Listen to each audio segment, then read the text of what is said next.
graduated 5 of their children from Union High School, so this may be our last opportunity to have him speak. Plus, the reason why we decided to not have him sing a duet together is because Dr. Rushing has been diagnosed to be tone deaf. Dr. Rushing is currently president of Compass Oncology and a practicing gynecologic oncologist and pelvic surgeon, and a clinical instructor with OHSU and WSU. So, as you can imagine, Dr. Rushing has spent many years in medical school and various residency programs, 13 years to be exact. By show of hands from our senior class, who here plans to spend the next 13 years in school and formal training after having already attended 13 years of public school? Probably no one, even though I can't see. And just to prove you can teach an old dog new tricks, in 2016 he completed his MBA Physicianal Executive Program. You may think that amongst his many achievements and accolades is where he finds his greatest fulfillment.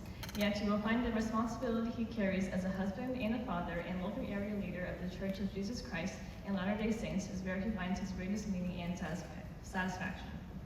In fact, Will is on the Union High School golf team, which is why Dr. Rushing is president of the Union High School Golf Booster, so he can spend time with 2 of the things he loves.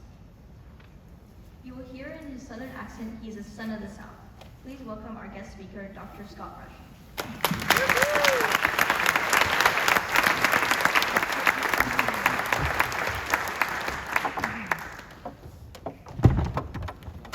Quite sure I'm deserving of this mic. Can I see anybody out there? I'd like to thank Laura and Ina for their very kind introduction. I am tone deaf, so there may be some question whether Will is really my son. And I'm not quite sure about being an accomplished speaker, but I'll give it my best shot to express to the graduates primarily some of the things that have been on my mind actually for a couple of years. I was asked, I think 2 years ago, to speak, and I thought I was saved by COVID, and they came looking for me again.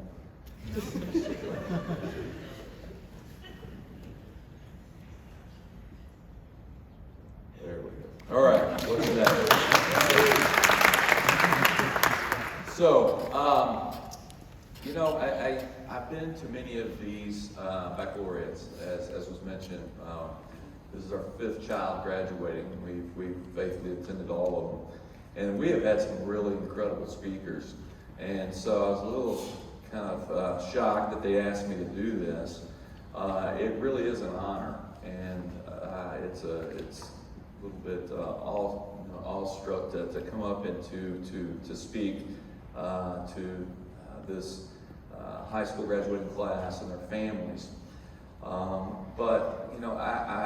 do feel I bring something unique that perhaps some of the other speakers have not. I do bring a personal love for this high school.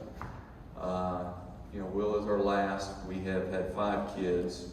Our oldest child, Kennedy, when she walked through the doors as a freshman, it was the first day that the school was open. And that was in the fall of 2007. And she was part of that first class that completed their 4 years here at Union. The school endeared itself to me very quickly as they I was okay with the name. I remember there was a contest or people trying to pick the name of the school. But when they chose their fight song, that's where they had me. As you know, your fight song, I hope you know, is the fight song of the University of Tennessee, Rocky Top. And it always brings a smile to my face. I've gone to many basketball games in the gym, gone to McKenzie Stadium many a night on a Friday night. My wife and I have gone up to the Tacoma Dome several times and heard that song play. As you know, Union has really had quite a remarkable performance in sports and other extracurricular activities. It was during Kennedy's junior year that Union surprisingly won the basketball boys state championship. In 2018, after many years we've had great football teams, the boys football team won the state championship. Now, Will's a big kid. He gravitated towards golf and what have you. But I do feel like he had a pivotal part this past year. Went to the game. He told me that it was homecoming, that I needed to be there, and that he was going to make an appearance at halftime. Will dressed up as Moses, and he parted with the staff. He parted the student section. Now, as a religious leader in the community, I wasn't quite sure if this was a good thing or not. It could be perceived as sacrilegious, but I just thought maybe he was trying to, familiarize his classmates with an Old Testament prophet. We had 2 girls that danced on the dance team. Spent many a Saturday in the gym listening to very loud hip-hop music as they performed. Scoonie was probably the most influential adult in our house for many years, even though she was not a member of our family. But my girls just adored Scoonie, and she was a great role model for them. With 2 of my children that played golf, I've been able to follow Mills around, and Heidi and I have walked many a mile supporting the golf team as they've competed very competitively in the state of Washington. It's not just sports that the school has excelled at. They have an incredible theater program. They've got a choir that you've heard from tonight that is, in my opinion, the envy of the state. We have a significant number of just incredible teachers and counselors at this school. I did not even realize there was as many AP classes that were offered. Teachers that are truly committed to our kids. The names of Burris and Ramage and Kate and Shipley and Spike, this was conversation around the dinner table as they would talk about these teachers that they loved and things that they were learning from. So we've had, for 15 years, we've had a child at Union High School. And the experience of our family with this school has been nothing short of special. So I'd like to thank Union for what they've done for our kids. We love this school. Now, you've been given a little bit of an introduction of what the baccalaureate is, right? This is an opportunity for a speaker to come and to give a non-denominational devotional. It's a time to reflect at this time in your lives, graduates, to consider weighty matters, to even wax philosophical, and yes, even broach the spiritual. It's also an opportunity for a speaker like me to give advice, right? To try to inspire you to reach a little higher, to avoid pitfalls that certainly await you. So I've decided to kind of share with you 5 things that I've discovered in my life as a religious leader, as a community physician, as a husband, as a father, and as a citizen of this community and the world at large. First thing I'd like to talk about is the first thing is seek out the fruit that truly fills you. Now, I think this is going to require just a little bit of context. I cannot sing, but what I can do is I can appreciate inspirational music. I don't know if anybody appreciates inspirational music as much as I do. But I've got this weird relationship with inspirational music. When I hear it, it brings upon me a hypersensitivity reaction to allergens that are floating, right, in whatever venue that I'm in. Now, this happened the very first time after Heidi and I just got married. It's about 30 years ago. It happened in this theater. First time I ever went to New York City. I wanted to go to the Yankees game. I wanted to go see the Empire State Building. My wife, my new bride, wanted to drag me to see some dumb play. And we compromised. I said, okay, we'll do the matinee at this dumb play, and then we're going to go see the Yankee game. So it was at this dumb play, about halfway through it, when I was mesmerized as I heard Jean Valjean singing Bring Him Home. And at that time, the hypersensitivity reaction kicked in. Everything got blurry. My eyes started watering. My nose started running. It even caused my lip to quiver. But that's where it happened. There's another place that this happens, and it happens every Christmas time. It happens in the grotto, and it happens as I'm hearing the Union Choir sing what has become one of my favorite songs, Jesus Christ, the Apple Tree. Now, I did a little research regarding Jesus Christ and the Apple Tree, and the reason it wasn't really familiar to me is the scriptural context comes from the Old Testament, the Song of Psalms. And this is the scripture. It says, "As the apple tree among the trees of the wood, so is my beloved among the sons. I sat down under his shadow with great delight, and his fruit was sweet to my taste." So this is the scriptural context by which a minister in England, back in the late 1800s, wrote a poem that has now been turned into a song, Jesus Christ, the Apple Tree. It's a unique Christmas carol, if you will, and a little bit more research helped me understand in Britain and that part of England, they have a lot of apple trees, much like we do here in Washington. And so at Christmas time, the citizens would go around what they call wassailing, or wishing good health upon these trees. And so that's how it's found itself as a Christmas song. I'd like to just kind of play just a short little clip of this awesome choir.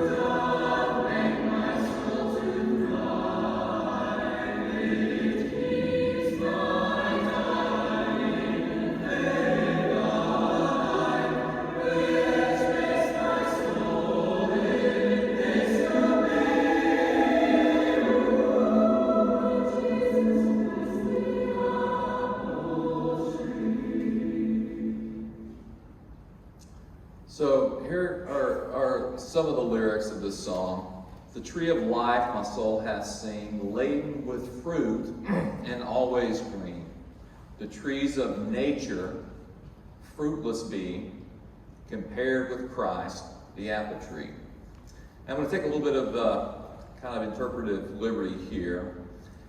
The nature's fruit, the nature's tree is fruitless. I would interpret that as our secular world either bears no fruit, or if it does, the fruit may only taste good but for a moment, for a fleeting moment. But it does not satiate us. It does not fill you. The fruit of the tree of materialism never satisfies. However, God's tree is always green, and it's always laden with fruit that fills us. It satisfies our most important needs. As we adhere to higher laws of whatever religion we espouse, as we increase our faith in God, or live a higher moral code of ethics, we will find really pure joy. And there is a difference, graduates, between fun and joy. And for that reason, I really would like for you to remember that throughout your life, that you can seek out that which truly fills you and truly brings you joy. And it is often very different from what the world has to offer. Now, second point. It's very complicated. Be kind. There's a lot of pain and suffering in the world. You only have to think of our brothers and sisters over in the Ukraine right now. Think of those sweet families in Texas. And we know that there's abject poverty, not just throughout the world, but right here in our own community. We see folks every day who we know are struggling. They have obvious physical handicaps and challenges. You can go to the grocery store and you may see even one of my patients, it's obvious that she's undergoing chemotherapy. But there's also those who appear on the outside that all is well, but they too are struggling. They may be incapacitated from anxiety or depression. They may be fighting an addiction. They may have health issues that are not readily apparent to the eye. They may be lonely. They may have just lost their job. Now, since my wife drugged me to that theater 30 years ago, I've seen a few more musicals. One of my favorites as of late was Hamilton. And there's a part of a song that causes my allergies to act up. The name of the song is It's Quiet Uptown. And the setting for this is shortly after Alexander Hamilton's son was killed in the duel, his young son. And there's a part of this song that kind of gets to this silent suffering that many people around us are going through that we're not aware. And the lyric says, if you see him in the street, walking by himself, talking to himself, have pity. He's working through the unimaginable. There are many amongst us that are working through the unimaginable. And how much better would it be if we take the opportunity of just being kind to everyone? There's a saying from a Scottish minister, and I just love this. Be kind, for everyone is fighting a hard battle. Now, there's a quote by Muhammad that is in the Quran that really resonates with me. Humanity is but a single brotherhood, so make peace with your brethren. Now, my theology teaches me that we are all children of the same God. And what that means is it makes us, you and me, brothers and sisters. And how nice it would be if we go through our lives showing kindness to people that are strangers to us, realizing that's our brothers and our sisters. They're not our adversaries. It doesn't matter what country we're from. It doesn't matter what religion we are. It doesn't matter our ethnicity, our politics. We are brothers and sisters. And we should treat each other with the kindness that we treat those that we love the most. Now, there's a person that we should probably extend the most kindness to, and that is ourselves. I like this quote from Buddha. He says, you can search throughout the entire universe for someone who is more deserving of your love and affection than you are yourself, and that person is not to be found anywhere. You yourself, as much as anybody in the entire universe, deserves your love and affection. Do not be too hard on yourselves, young men and young women. Nobody is perfect. We all screw up. We all make mistakes. And that is part of our life experience.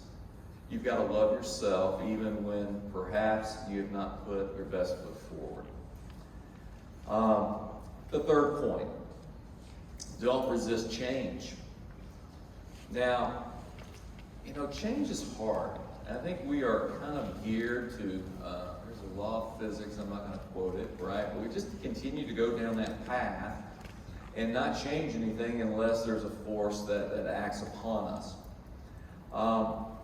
But change is healthy. Change is needful. There is a landmark book, and maybe some of y'all have read this. This book has been out like 25, 30 years. There's been over 30 million copies of this book sold. Don't Move. Who Moved My Cheese? It's a parable. And the parable is cheese is success. Cheese is what has brought us success in our life. We are mice. And this parable talks about two different mice, right? One goes to where, in this maze, where he has always gone to get his cheese. And one day he gets there and the cheese is gone. The mouse freaks out, right? Who moved my cheese? Where's my cheese? Every day that mouse keeps going back to the same spot looking for his cheese.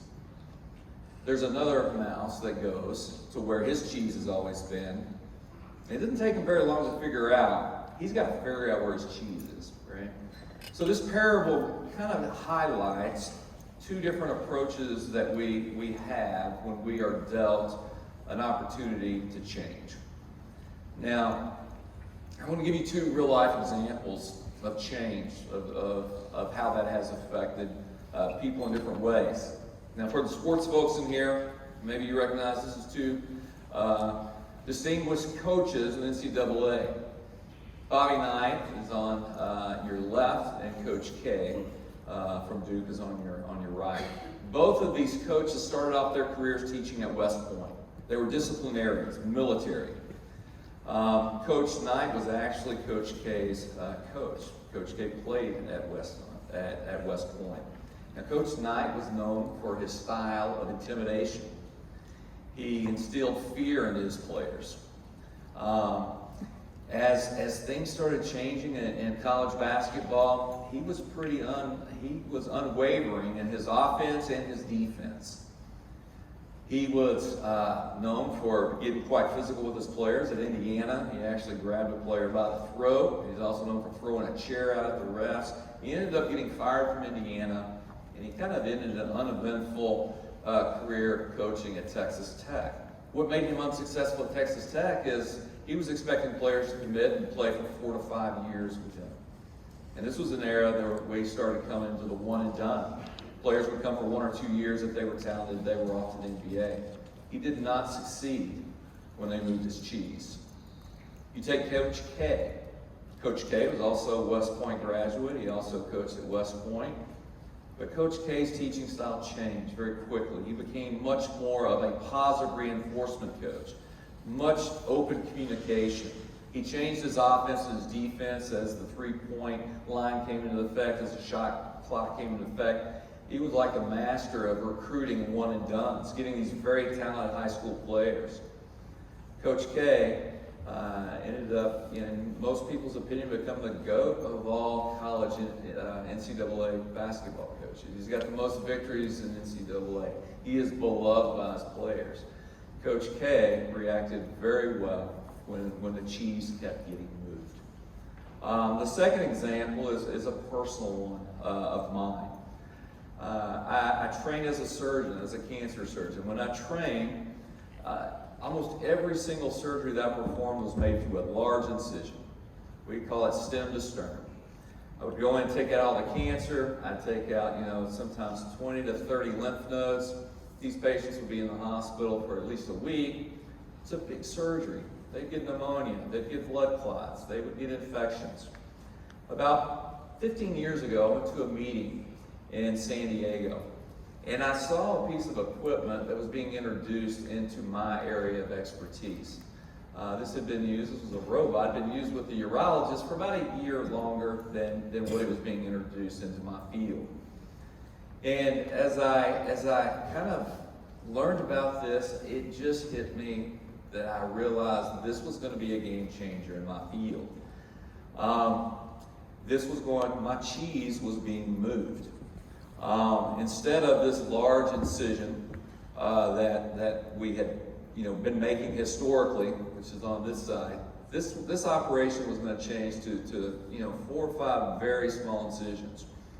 I went ahead and I decided that this pain point of change was real, but I learned how to adopt this technology for my patients because I felt like that they would be the beneficiaries for that.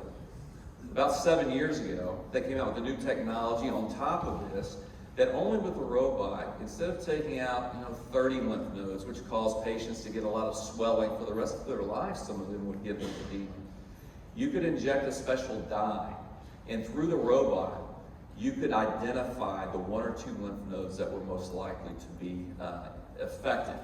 And so that changed the side effects and the complications significantly. This is just a quick little video that kind of shows in action what this technology was able to accomplish. So I'm about 20 feet away from the patient, and I'm able to see at 10 times magnification. I'm able to identify, if you can see those little bitty track marks of the lymphatic fluid going to just the one lymph node instead of taking them all. And so this, for my patients, was a real blessing for them, and it allowed, right, for us to be able to care for patients without all the complications. So the take-home message is, young men, young women, you are going to have change in your life. Embrace it, don't run from it.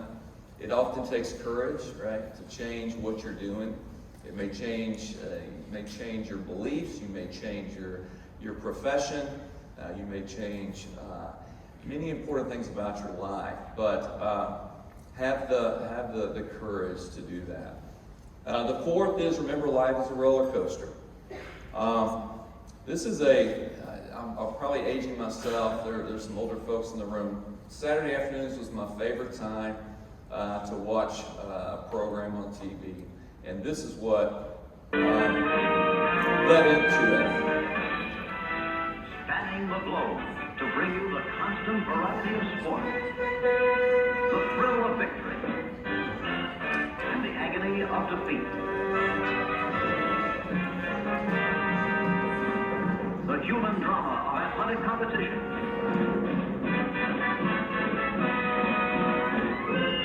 So, the thrill of victory and the agony of defeat. Such is life. We are going to have wins and we're going to have losses in life. My advice to you young folks is when you have the wins, stay humble, be grateful, and give credit to others. When you have trials, have hope, maintain your faith, have the long vision, and look for the lesson to be learned and the growth to be experienced in that trial. Now, many of the trials that we face are of no fault of our own. Those sweet little kids in Texas, it was no fault of their own that they experienced what they did. However, sometimes we suffer the consequences of really poor choices. So I would say when that occurs, be humble, recognize your part in that and move forward.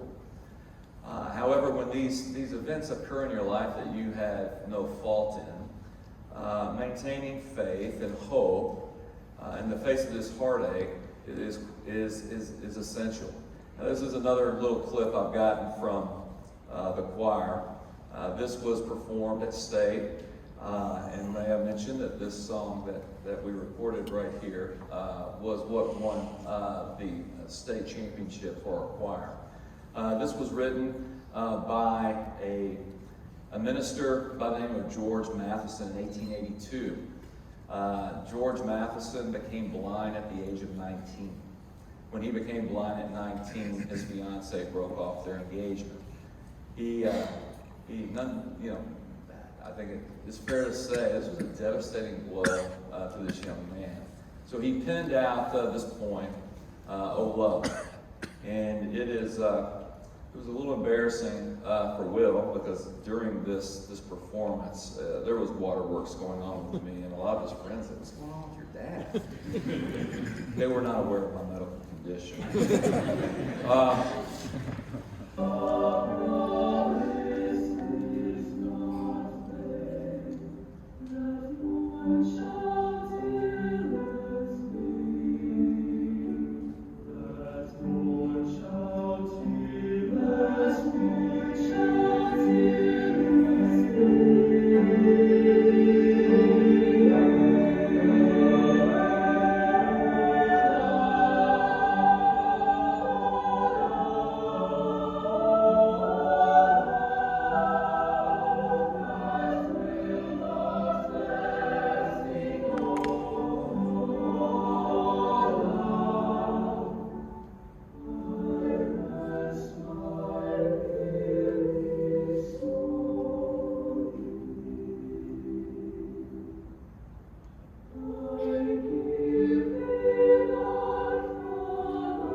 It was just phenomenal. The lyrics of the song, I think, are quite touching. I trace the rainbow through the rain, and feel the promise is not in vain, that morn shall tearless be. So my challenge is we're all going to have these rainstorms in our life.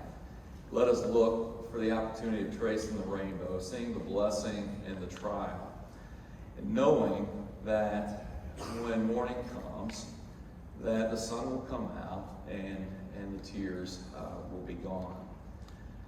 This imagery of a new morning without tears reminds me of the scripture in the New Testament, which prophesies of the day and all of our future. And this is in Revelations 21:4. God shall wipe away all tears from their eyes, and there shall be no more death, neither sorrow nor crying, neither shall there be any more pain. I promise you that day will come. I promise you that day will come when the sun will come out and all tears will be gone. Lastly, lose yourself in the service of your fellow man. Many of you are probably now seriously considering, right? Where's your life go from here? Am I going to learn a trade? Am I going to go to college? Am I going to study? What am I going to be when I grow up? I would encourage you to be thoughtful as you contemplate this path going forward. I love this quote by our current Pope. It says, how do we help our young people not see a university degree, not see it as synonymous with higher status and more money or social prestige? It is not synonymous with that. How can we help make their education a mark of greater responsibility in the face of today's problems? Young folks, don't just aspire to make a living. Aspire to make a difference in what you do. And you don't have to be a doctor or a teacher or a social worker or a nurse to make a difference in people's lives. I mean, we need businesses to meet the needs of the world. We need engineers to build bridges.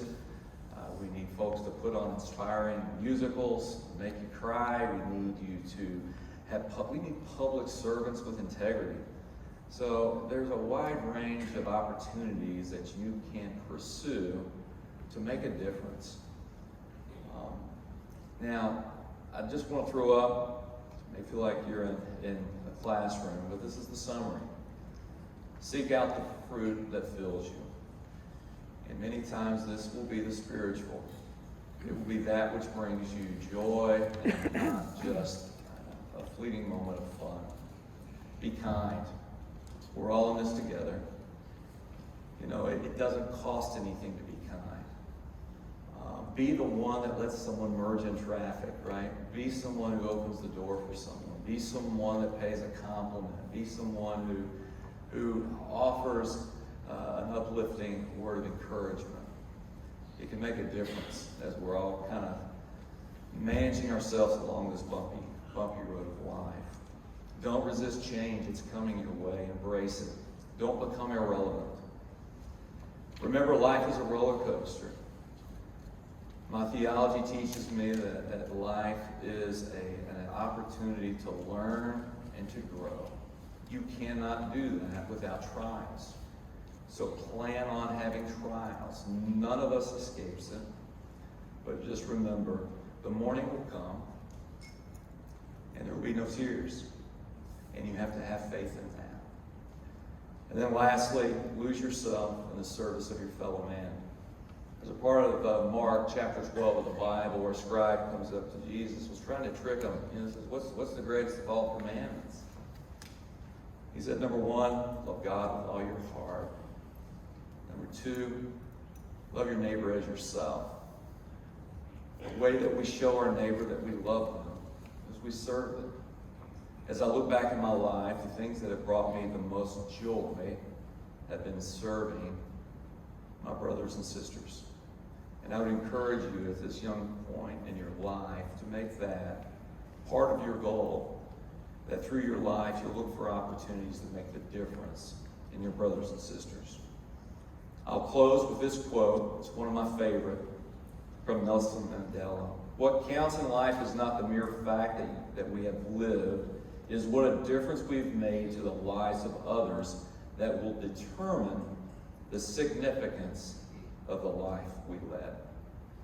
Graduates, I'm excited for you. You're talented, you're smart, you're gifted. Go out and do good. Bless the lives of others. And I'm just excited for what the future brings for you. The best of luck to you, and congratulations. Thank you.